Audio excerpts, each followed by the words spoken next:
நான் பரீட்சை கொடுத்து வாங்குறதே மகாபிரிவா கையினால வாங்கிட்டோம்.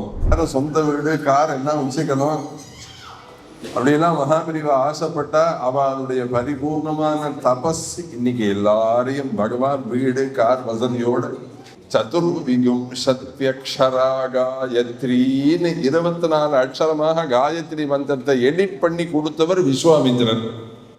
மாத்ரு தேவோ பவ, பித்ரு தேவோ பவ, குரு தேவோ பவ, தேவ தேவோ பவ. மாத்ரு தேவோ பவ, பித்ரு தேவோ பவ, குரு தேவோ பவ, தேவ தேவோ பவ. மாதா பிதா குரு தெய்வம் என்பார்கள்.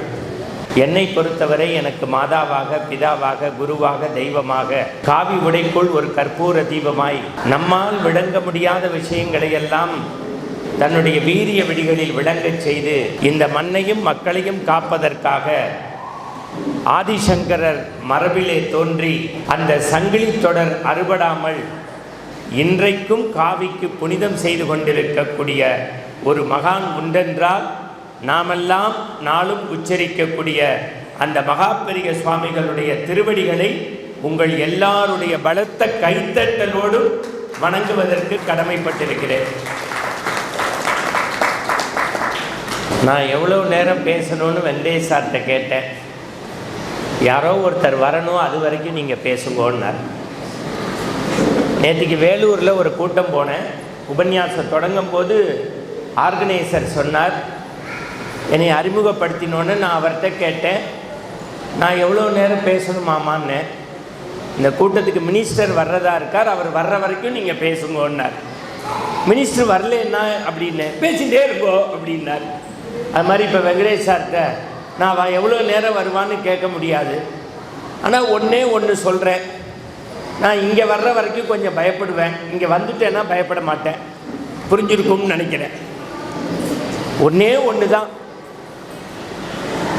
அங்கே இருக்கவா பேசக்கூடாதுன்னு தான் இங்கே கூப்பிட்டு பேச சொல்கிறா எல்லாரையும்.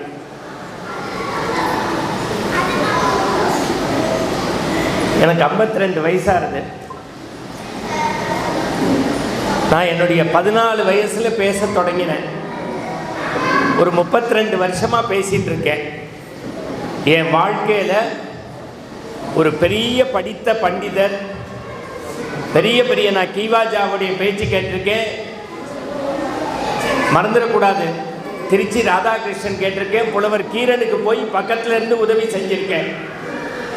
எனக்கு தெரிஞ்சு வாழ்க்கையில் இவ்வளவு கனமாக படித்த ஒருத்தர் 6 மணிக்கு முடிப்பா அப்படின்னு வெங்கடேஷ் சார் சொன்னார். நான் கடிகாரத்தை பார்த்தேன், கரெக்டாக 6:02க்கு தன்னுடைய உபன்யாசத்தை முடித்தார். அப்படின்னா என்ன அர்த்தம்னா, எப்போ ஆரம்பிக்கிறோங்கிறது முக்கியம் இல்லை. நல்ல உபன்யாசகருக்கு வாரியார் சாமி சொல்லுவார், எப்போ முடிக்கணும்னு தெரியணும்னு. ஒரு 50 நிமிஷத்துக்குள்ள அவருடைய பேச்சை கேட்டவாளுக்கு வேதத்தின் பெருமையை உணர்ந்தோம்னு சில பேர் சொல்லுவாள். இப்போ மனோகர் என்ன சொன்னார், வேதத்தில் இவ்வளோ விஷயம் இருக்கான்னு நான் இன்னைக்கு தெரிஞ்சுட்டேன்னார்.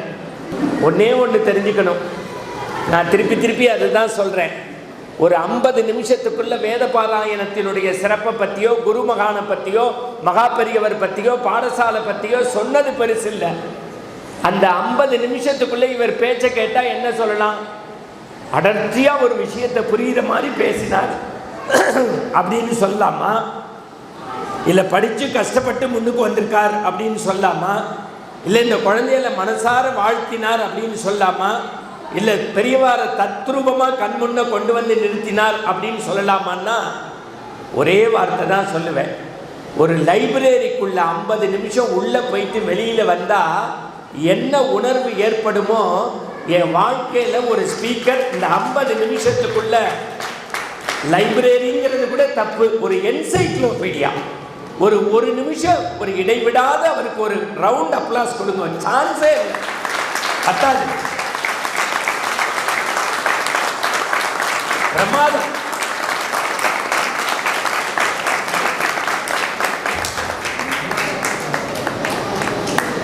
இப்போ நியாயப்படி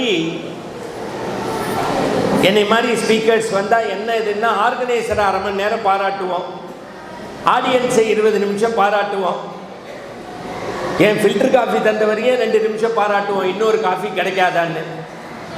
நியாயப்படி பெரியவா வந்து நீங்கள்லாம் படத்துக்குள்ளே இருக்கான்னு நினச்சேன்னா பெரியவா படத்துக்குள்ளே இருக்கார். என்னையை பொறுத்த வரைக்கும் சுவாமி சத்தியமாக சொல்கிறேன், இந்த ஹாலில் ஏதேனும் ஒரு இடத்துல இந்த கிராஜுவேஷன் டே ஃபங்க்ஷனில் பெரியவா இருக்கான்னு நான் சத்தியபூர்வமாக நம்புகிறேன். அப்போ உண்மையாகவே நம்ம முதல்ல யாரை இங்கே கௌரவிக்கணும் அப்படின்னா, நான் அவருடைய ஆசீர்வாதத்தோட உங்கள் எல்லாருடைய அனுமதியோட, இந்த வார்த்தை ரொம்ப முக்கியம், ஏன்னா அந்த புரோட்டோக்கால்லாம் இருக்கும். கிராஜுவேஷன் டேன்னா இதுக்கும் ஒரு புரோட்டோக்கால் உண்டு. உங்கள் எல்லாருடைய அனுமதியோட இப்போ ஒன்று தான் செய்ய போகிறேன்.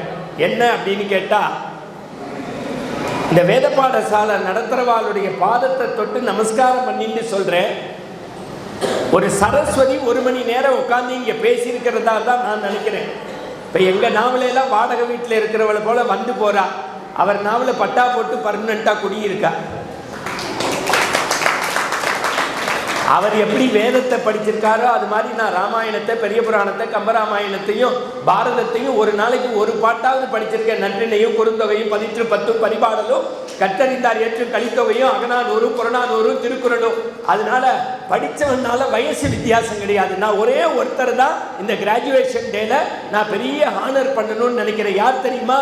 நம்ம குழந்தைன்னு பெற்றுட்டு கொண்டு வந்து இந்த ஸ்கூலில் விட்டுடுறோம். ஆனால் இங்கே படிக்கிற எல்லா குழந்தையும் தான் குழந்தையா நினச்சி பாடம் சொல்லித்தரார்ல, அந்த வேத ஆசிரியரை கௌரவிக்கிறது தான் ஒரு கிராஜுவேஷன் டேயோட சிறப்பு.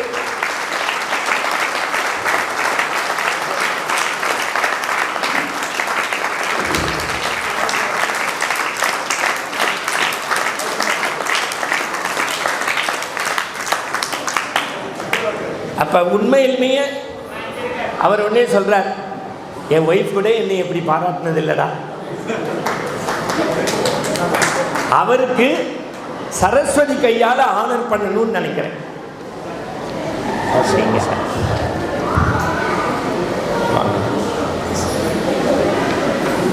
இது வித்தவுட் யுவர் பர்மிஷன் உங்கள் ப்ரோட்டோக்கால்லாம் உடைச்சி இதை செய்கிறதுக்கு மன்னிக்கணும். ஏன்னா ஒருத்தருக்கு செய்யணும்னு நினச்சா உடனே செஞ்சிடணும். நல்ல ஒரு அப்ளாஸ் கொடுக்கலாம் அவருக்கு.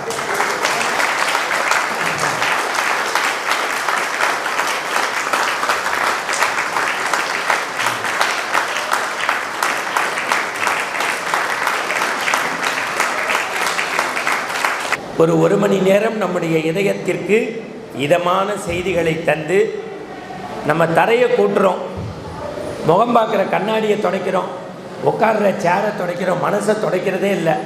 ஒரு 50 நிமிஷத்தில் நல்ல சொற்களால் நம்முடைய மனசை துடைச்ச அவர் 100 வருஷம் நன்னா இருக்கும்னு நான் வேண்ட மாட்டேன். நான் பெரியவாளுடைய பக்தர். இன்னிலேருந்து இன்னும் 100 வருஷம் நன்னா இருக்கும்னு உங்கள் கைத்தட்டலோடு அவருக்கு ஒரு முதல்ல குருவுக்கு தான் மரியாதை பண்ணணும். அதனால என் கையாலேயே குருவுக்கே மரியாதை பண்ணிடுறோங்கிறார். அதுதான் நான் சொன்னேன். ஏன்னா என்னென்ன புரோட்டோக்கால் வச்சுருக்கான்னு தெரியாது. நான் பாட்டுக்கு ஒரு சால்வை எடுத்துன்னு வந்துட்டேன். அஜெண்டாவே மாறி போயிருக்கோம்.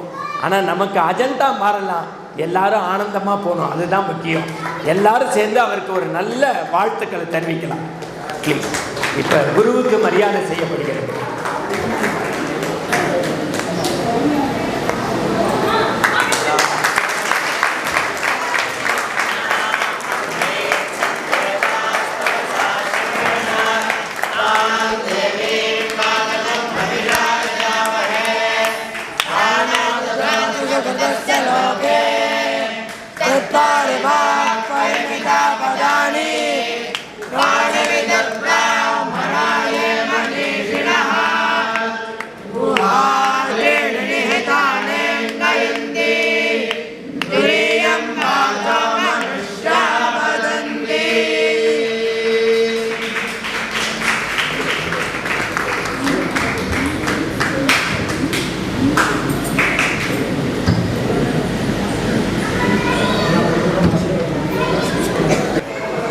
நான் அண்ணா மாதிரிலாம் கிடையாது.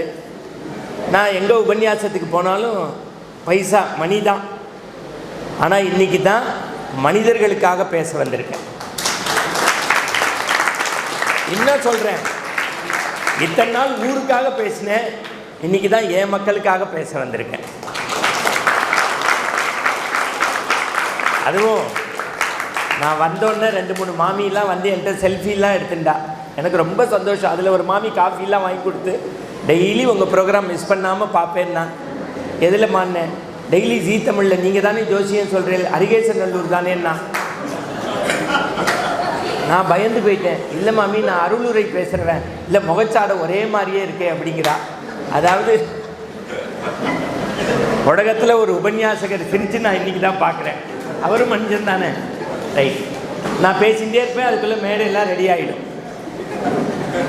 சரி, இப்போ உங்களுக்கெல்லாம் ஒரு டவுட் இருக்கும், எப்படிரா இவன் இங்கே வந்தான், இவன் எதுக்கு சம்மந்தம் இல்லாமல் மைக்கை பிடிச்சி பேசுகிறான், இது ரொம்ப கஷ்டமான வேலையாச்சேன்னு யோசிப்பேன்.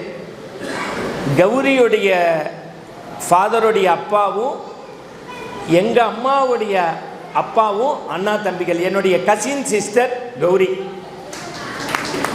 இன்றைக்கி வந்து நான் நேற்று ஸ்ரீலங்காவில் ஒரு 3 நாள் உபன்யாசம் முடிச்சுட்டு வந்தேன். இப்போ ஒரு செய்தியை மட்டும் நான் சொல்லிடுறேன். நான் மெட்ராஸ்க்கு 92 வரும்போது நான் பெரிய டாடா பிர்லா அனில் அம்பானி குடும்பத்தில் பிறக்கணும்னு நினச்சேன். அடுத்த வேளை சாப்பாட்டுக்கு வழி கிடையாது. இப்போ ஃப்ளைட்டில் பிஸ்னஸ் கிளாஸில் போனாலும் சென்னைக்கு நான் வந்தபோது எனக்கு சாப்பாடு சந்தோஷமாக போட்ட குடும்பங்களில் ஒரு குடும்பம் கௌரியோடைய அம்மா அப்பாவும். அந்த சொல்லுவான்ல, செஞ்சோற்று கடன் தான். உண்டவனுக்காக உயிர் கொடுப்பேன்பா, ஒப்பிட்டவரை உள்ளளவும் நினை, உண்டவனுக்கு ரெண்டகம் செய்யாதேன்பா. இன்னைக்கு நம்ம வேலைக்கு 50 பேருக்கு நம்ம மாத்தில் சாப்பாடு போடலாம். இல்லாத போது எவன் நம்மளையெல்லாம் கை தூக்கி விட்டானோ அவளுக்கெல்லாம் நம்ம நன்றி மறக்கக்கூடாதுங்கிறது தான் உண்மையான விஷயம். அதனால கௌரிக்கோ இல்லை வெங்கடேஷ் சாருக்கோ நான் வாழ்க்கையில் திருப்பி எதுவும் செய்ய முடியாது. ஒன்று சத்தியப்பிரமாணம் எடுத்துட்டு இருக்கேன். நான் போகிற இடங்களெல்லாம் இந்த வேத பாடசாலையினுடைய பெருமையை பரப்ப முடியும். 4 நல்ல உள்ளங்களை கனெக்ட் பண்ண முடியும். அது ஒன்று தான். அதை தவிர நான் இப்போ அண்ணா சொன்னதுலேருந்து 2 நிமிஷத்தில் முடிக்கணும். ஏன்னா நிறைய ஃபங்க்ஷன் வச்சுருக்கா. திருப்பி சொல்கிறேன். C++ஓ இல்லை இப்போ உள்ள கம்ப்யூட்டர் டெக்னாலஜி ஏஐயோ படித்தா, இப்போ என் ஒய்ஃப் அண்ணா யூனிவர்சிட்டியில் ப்ரொஃபஸராக பிஹெச்டி பண்ணிட்டு யூனிவர்சிட்டியில் செல்ஃப் ஃபைனான்சிங்கில் ப்ரொஃபஸராக இருக்கா. சாஃப்ட்வேர் படித்தா அமெரிக்காவில் போய் வேலை பார்க்கலாம். டெக்னாலஜி படிச்சிங்கன்னு வச்சுக்கோங்க, ஜப்பான் மாதிரி இடத்துக்கு போகலாம். இல்லை நீங்கள் வந்து ப்ராப்பர்ட்டி டெவலப்மெண்ட்ஸ் நல்ல பில்டிங் கட்டுறது இதில் படிச்சிருந்தெல்லாம் ரஷ்யாவுக்கு போகலாம். அப்போ வேதம் படித்தவா எங்கே போகலான்னா, சாஃப்ட்வேர் படிச்சிருந்தா அமெரிக்கா போகலாம், இண்டஸ்ட்ரியல் படிச்சிருந்தா ஜப்பான் போகலாம், பில்டிங் விஷயமான படிச்சிருந்தா ரஷ்யா போகலாம், வேதம் படிச்சிருந்தா உலகம் முழுக்க போகலாம். அண்ணாக்கு தெரியும். இப்போ நாங்கள்லாம் ஒரு கனடாக்கோ அமெரிக்காக்கோ போனால் ஃப்ராங்க்ஃபர்ட்டில் டிரான்சிட்டில் இறங்கினா நீங்கள் நம்ப மாட்டேன், ஹிந்து ரிலீஜியஸுக்குன்னு ஒரு ப்ரேயர் பண்ணுற ஹால்னு உள்ளே போனால் நமக்கு முன்னாடி 10 பேர் உட்காந்து பஞ்சகஜம் கட்டிண்டு சந்தியோ மாத்தியானமோ பண்ணிண்டு அடுத்த ஃப்ளைட்டுக்கு போகிறா. அப்படின்னா வேதம் எப்படி வளர்ந்துருக்குங்கிறத கண் கூட பார்க்குறோம். நான் திருப்பி சொல்கிறேன், இந்த வேதத்துக்காக நீங்கள் செய்கிறீங்கல்ல, அது கும்பாபிஷேகத்துக்கு பண்ணுறதை விட, அஸ்வமேத யாகத்துக்கு பண்ணுறதை விட, காசியில் போய் குளிக்கிறதை விட ரொம்ப புண்ணியம் எதுக்குன்னா, அந்த மேடத்தை கூப்பிட்டு இங்கே ஹானர் பண்ணாலும் நான் உங்கள் எல்லாருக்கும் சொல்கிறேன், இந்த வேத பாடசாலைக்காக ₹1 நீங்கள் தந்திருந்தேன்னா அதை பெரியவா நினச்சி உங்களுக்கு ₹1 கோடி திருப்பி செஞ்சுருவார். ஏன்னா இந்த குழந்தைகள் இல்லைன்னா இந்த நாட்டில் கணபதி ஹோமம் கிடையாது, சுதர்சன ஹோமம் கிடையாது, உங்கள் குழந்தைகளுக்கு கல்யாணம் பண்ணி வைக்க ஆள் கிடையாது. எல்லாரும் மனுஷன்தான். 100 வயசில் நம்ம நல்லபடியாக போகணும்னா நம்மளை அமுச்சு வைக்கிறேன். நம்ம பிறப்புலேருந்து கடைசி வரைக்கும் யார் கையில் இருக்குன்னா வேதம் சொல்கிறவா கையில் தான் இருக்கு. இன்னொன்று சந்தோஷம் என்ன தெரியுமா, நம்ம நல்லா இருந்தால் எய்த்த வீட்டுக்காரன் எல்லாம் பேசுவான், மூஞ்சி சின்னதாக போயிடும். நம்ம வெள்ளை சட்டை போட்டால் அவன் மட்டும் நல்லா இருக்கானேன்னு நினைப்போம். ஆனால் இங்கே ஆசிரியரை கௌரவிக்க கூப்பிட்ட போது அவருடைய முகத்தை பார்த்தேல, தனக்கே கௌரவம் செஞ்சுக்கிற மாதிரி சிரித்து சந்தோஷப்பட்டார். ஒரு வேதம் சொல்கிறவன் தான் இன்னொரு வேதத்தை பார்த்து பொறாமப்படாத ஒரே ஜாதி வேதம் சொல்கிறவன் தான். அவர் என்ன நினைப்பாரா, என்னை விட இவர் நிறைய படிச்சிருக்காளே, என்னை விட இவர் நிறைய வேதம் சொல்கிறாளே, நன்னா இருக்காளேன்னு சந்தோஷப்படுவாளா. ஃபர்ஸ்ட் பாராயணம் பெரியவா சந்நிதியிலேயே அந்த கோவேதா ஃபவுண்டேஷன் சார்பாக நம்ம சிஷ்யா வாத்தியாரெல்லாம் வச்சு பதப்பாராயணம் நடந்தது.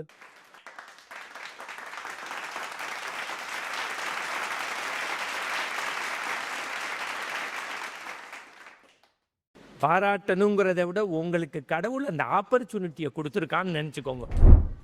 தன்னை விட தன்ட்ட படித்த குழந்தை மேலே வந்தால் சந்தோஷப்படுற ஒரே ஜீவன் யாருன்னா ஆசான் மட்டும்தான்.